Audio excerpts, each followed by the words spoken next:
अंतर्राष्ट्रीय श्रम संगठन यानी ILO की एक रिपोर्ट हमारे हाथ लगी, जिसमें वैश्विक रोजगार के बारे में बात की गई है। माने किस देश में कितने प्रतिशत लोग जॉब कर रहे हैं और बाकी देशों की तुलना में उनकी रैंकिंग क्या है, साथ ही भारत की रोजगार के मामले में स्थिति क्या है। और आज के इस वीडियो में हम इसी डेटा से निकालेंगे कुछ पॉइंट्स जो न केवल जानकारी के हिसाब से हमारे लिए कारगर साबित होंगे, बल्कि कई डेटा पॉइंट्स हमें हतप्रभ भी करेंगे। तो चलिए शुरू करते हैं।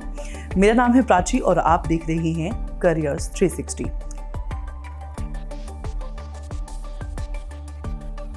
सबसे पहले ILO के बारे में बात कर लेते हैं। ILO यानी इंटरनेशनल लेबर ऑर्गेनाइजेशन यानी अंतर्राष्ट्रीय श्रम संगठन संयुक्त राष्ट्र की एक विशेषीकृत एजेंसी है। विशेषीकृत मतलब स्पेशलाइज्ड, यानी एक विशेष सेक्टर में ही काम करने वाली। और ये एजेंसी किस चीज में स्पेशलाइज्ड है? ILO दरअसल श्रमिकों के अधिकारों की सुरक्षा और रोजगार की बेहतर स्थितियों को सुनिश्चित करने के लिए कार्य करती है। इसकी स्थापना 1919 में हुई थी।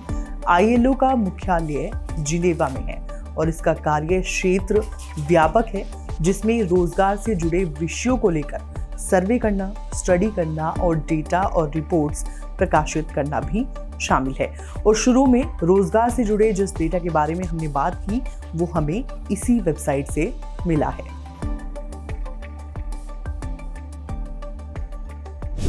अब बात करते हैं स्टैटिस्टिक्स ऑन एम्प्लॉयमेंट की। स्टैटिस्टिक्स ऑन एम्प्लॉयमेंट यानी रोजगार की सांख्यिकी नाम के इस डेटा को आप ILO की आधिकारिक वेबसाइट के डेटा वाले सेक्शन में जाकर डाउनलोड भी कर सकते हैं।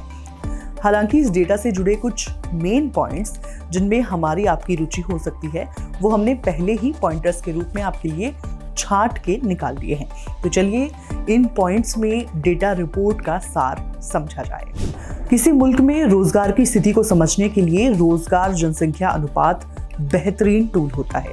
इस रिपोर्ट में ILO ने भी इसी टूल का इस्तेमाल किया है। इससे ये मालूम चलता है कि कामकाजी उम्र की आबादी के भीतर कितने लोगों को नौकरियां मिली हुई है। एग्जाम्पल के लिए, अगर किसी देश में 100 लोग हैं और उनमें से 80 लोग काम कर रहे हैं तो वहां का रोजगार अनुपात जो है वो 0.8 होगा। और यही अगर प्रतिशत में काउंट किया जाए तो 80% होगा। साफ है कि जिस देश में जितने ज्यादा लोगों के पास रोजगार होगा उसका ये रोजगार जनसंख्या अनुपात भी उतना ही बेहतर होगा। बेहतर बोले तो 100 के और करीब होगा। और अगर 100 हुआ तो इसका मतलब उस देश में हर किसी के पास नौकरी है। हालांकि इस लिस्ट में तो किसी भी देश का रोजगार जनसंख्या अनुपात 100 नहीं है, लेकिन टॉप करता है कतर। कतर में प्रति 100 लोगों में से 88.8 लोगों के पास रोजगार है और यूं ये रोजगार जनसंख्या अनुपात के मामले में टॉप पर है।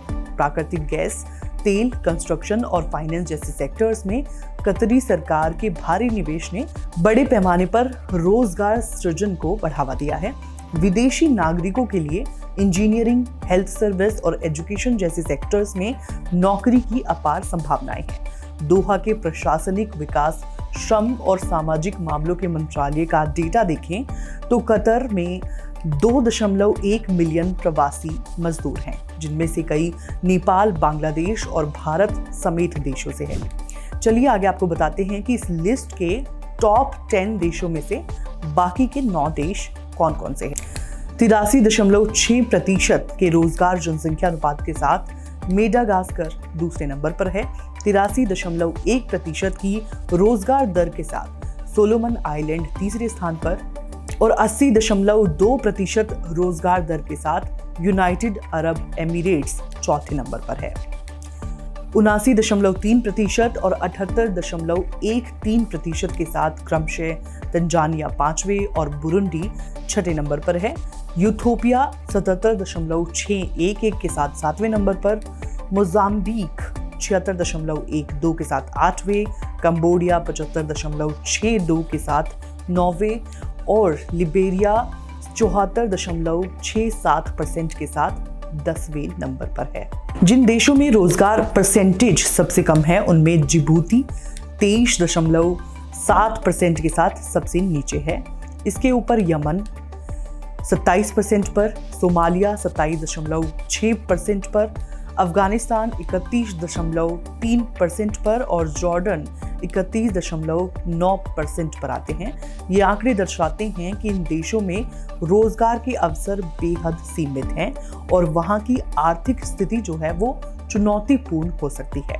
अब बात करते हैं भारत की। भारत की बात करें तो यहाँ पर एम्प्लॉयमेंट टू पॉपुलेशन रेट जो है वो 52.8 है। इंडिया 190 देशों की लिस्ट में 133वें स्थान पर है। अब बात करते हैं कुछ और देशों की, जैसे जापान 61.2% के साथ 87वें नंबर पर है, मलेशिया 120वें नंबर पर, नेपाल 128वें नंबर पर है, पाकिस्तान 131वें नंबर पर है। इसका रेशियो जो है वो 49.725 है। नोट कर लें, चीन 66.811% के साथ 28वें नंबर पर है। इसमें जितनी ज्यादा और ऊपर रैंकिंग होगी उतना ही देश के लिए अच्छा होगा। अफगानिस्तान की बात करें तो 187वें नंबर पर अफगानिस्तान है। अब आपके मन में एक सवाल आ रहा होगा कि ये आंकड़े जानना जरूरी क्यों है। वो इसलिए क्योंकि अगर आप भी विदेश में पढ़ाई या नौकरी की सोच रही हैं तो सबसे पहले ये जानना जरूरी है कि वहाँ रोजगार के कितने अवसर मिलते हैं। हमें लगा कि ऐसी रिपोर्ट से कुछ निष्कर्ष निकालने के लिए तुलनात्मक अध्ययन जरूरी होते हैं कि अगर भारत की रैंकिंग 133 है तो इसके क्या मायने हैं, ये अच्छा है या बुरा, इसके ऊपर कितने देश हैं और नीचे कितने देश हैं। लेकिन पूरी लिस्ट में भारत की रैंकिंग इसलिए बहुत कुछ नहीं बताती क्योंकि लिस्ट में जहाँ कहीं ऐसे देश हैं जो युद्ध की विभीषिका के चलते बर्बाद हो गए हैं, वही कुछ ऐसे देश भी हैं जिनकी जनसंख्या इतनी कम है कि उनके साथ भारत जैसे रोबस्ट इकोनॉमी वाले देश की तुलना करना गलत ही होगा। इसलिए हमने इस रिपोर्ट में से G20 देशों को अलग से डिस्कस करने की सोची। क्यों? क्योंकि अव्वल तो भारत इसका सदस्य है और ग्रुप ना बहुत बड़ा है और ना ही छोटा। इसके अलावा G20 एक ऐसा अंतर्राष्ट्रीय मंच है जिससे दुनिया की 19 प्रमुख अर्थव्यवस्थाएं और यूरोपियन संघ शामिल है। साथ ही इसमें विकसित और विकासशील दोनों देश हैं। G20 के बाकी देशों से भारत की तुलना करें तो एम्प्लॉयमेंट टू पॉपुलेशन रेशियो में पहले नंबर पर है रिपब्लिक ऑफ कोरिया, जो 72.4% के साथ सबसे ऊपर आता है। भारत का नंबर इन 19 देशों और यूरोपियन यूनियन में 16वां है। बाकी देशों की जो रैंकिंग है वो घटते क्रम में क्रमशः यूं है। इंडोनेशिया 65.4% के एम्प्लॉयमेंट टू पॉपुलेशन रेशियो के साथ सेकंड, ऑस्ट्रेलिया 64% के साथ थर्ड, चाइना 63.1 के साथ चौथे नंबर पर है, जापान 5वें पर, कनाडा 6ठे पर, मैक्सिको 7वें पर और जर्मनी 8वें नंबर पर आता है। इसके बाद घटते क्रम में आते हैं United kingdom, United states, Russia, Saudi Arabia और अर्जेंटीना।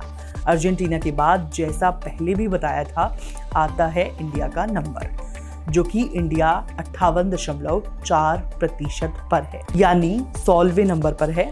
बचे ब्राजील, फ्रांस, इटली, तुर्की, साउथ अफ्रीका जो क्रमशः 15वें से 19वें स्थान में आते हैं। सिर्फ 19 देश इसलिए क्योंकि जैसा पहले भी डिस्कस किया था कि यूरोपियन संघ भी एक सदस्य है, लेकिन ये एक देश नहीं है बल्कि यूरोप के कई देशों का समूह है। तो ये थे ILO की रिपोर्ट से जुड़े कुछ बड़े फैक्ट्स। जैसा हमने शुरू में ही कहा था कि रिपोर्ट में कई ऐसे फैक्ट्स हैं जो आपको हतप्रभ कर देंगे। तो कमेंट सेक्शन में ज़रूर बताइएगा कि आपके लिए कौन से वो फैक्ट्स थे, या फिर आप ये भी कह सकती हैं कि मुझे तो बाय गॉड कोई चीज़ सरप्राइज नहीं करती। तो ऐसी और वीडियोस के लिए आप देखते रहिए करियर्स 360।